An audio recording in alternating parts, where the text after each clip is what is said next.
ಕೇಪು ಶ್ರೀ ಉಳ್ಳಾಲ್ತಿ ದೇವಸ್ಥಾನದಲ್ಲಿ ಕಜಂಬು ಉತ್ಸವದ ಬಳಿಕ ವರ್ಷಂಪ್ರತಿ ನಡೆಯುವ ಕೋಳಿ ಅಂಕ ಬಿಜೆಪಿ ಮುಖಂಡರ ಪ್ರವೇಶದೊಂದಿಗೆ ಡಿಸೆಂಬರ್ 21ರ ರವಿವಾರ ಮತ್ತೆ ಮುಂದುವರಿಯಿತು. ಹಲವು ಬಿಜೆಪಿ ಮುಖಂಡರು ಮತ್ತು ಕೋಳಿ ಅಂಕದಲ್ಲಿ ಭಾಗಿಯಾಗಿದ್ದ 20 ಮಂದಿ ಮೇಲೆ ವಿಟ್ಲ ಪೊಲೀಸರು ಪ್ರಕರಣ ದಾಖಲಿಸಿದ್ದಾರೆ. ರವಿವಾರ ಬೆಳಗ್ಗೆ ಬಿಜೆಪಿ ಮುಖಂಡರು ಕೇಪು ಶ್ರೀ ಉಳ್ಳಾಲ್ತಿ ದೇವಸ್ಥಾನದ ಗದ್ದೆಯಲ್ಲಿ ಕೋಳಿ ಅಂಕ ಆರಂಭಿಸಲು ಪ್ರೇರೇಪಿಸಿದರು.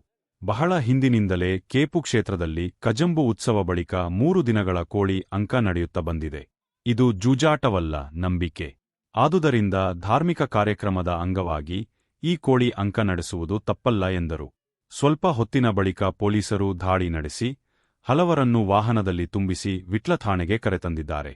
20 ಮಂದಿ ವಿರುದ್ಧ ಮತ್ತು ಬಿಜೆಪಿ ಜಿಲ್ಲಾಧ್ಯಕ್ಷ ಸತೀಶ್ ಕುಂಪಲ, ಮಾಜಿ ಶಾಸಕ ಸಂಜೀವ ಮಥಂದೂರು, ಗ್ರಾಮಾಂತರ ಮಂಡಲಾಧ್ಯಕ್ಷ ದಯಾನಂದ ಶೆಟ್ಟಿ ಉಜಿರೆಮಾರು ಸಹಿತ ಹಲವು ಬಿಜೆಪಿ ಮುಖಂಡರ ಮೇಲೆ ಪ್ರಕರಣ ದಾಖಲಿಸಿದ್ದು 19 ಹುಂಜ 5 ಬಾಳನ್ನು ಪೊಲೀಸರು ವಶಪಡಿಸಿಕೊಂಡಿದ್ದಾರೆ. ಶನಿವಾರ ಪುತ್ತೂರು ಶಾಸಕ ಅಶೋಕ್ ಕುಮಾರ್ ರೈ ಅವರು ಸ್ಥಳದಲ್ಲಿ ನಿಂತು ಕೋಳಿ ಅಂಕ ಮಾಡಿಸಿದ್ದರಿಂದ ಮತದಾರರು ಕಾಂಗ್ರೆಸ್ ಪರ ಒಲವು ತೋರಬಹುದೆನ್ನುವ ಆತಂಕ ಆಂತರಿಕವಾಗಿ ಬಿಜೆಪಿಗೆ ನಡುಕ ಹುಟ್ಟಿಸಿತೆಂದು ತೋರುತ್ತದೆ. ಹಾಗಾಗಿ ರವಿವಾರ ಬಿಜೆಪಿ ಕೋಳಿ ಅಂಕದ ಅಖಾಡಕ್ಕೆ ಇಳಿದುಬಿಟ್ಟಿದೆ. ಪೊಲೀಸ್ ಇಲಾಖೆ ಕೂಡ ಎರಡೂ ಪಕ್ಷವನ್ನೂ ಸಮಾನವಾಗಿ ಎದುರಿಸಬೇಕೆನ್ನುವ ಕಾರಣಕ್ಕೆ ಬಿಜೆಪಿ ಮುಖಂಡರ ಮೇಲೂ ಕೋಳಿ ಅಂಕದಲ್ಲಿ ಭಾಗಿಯಾದವರ ಮೇಲೂ ಪ್ರಕರಣ ದಾಖಲಿಸಲು ಸಿದ್ಧವಾಗಿತ್ತು.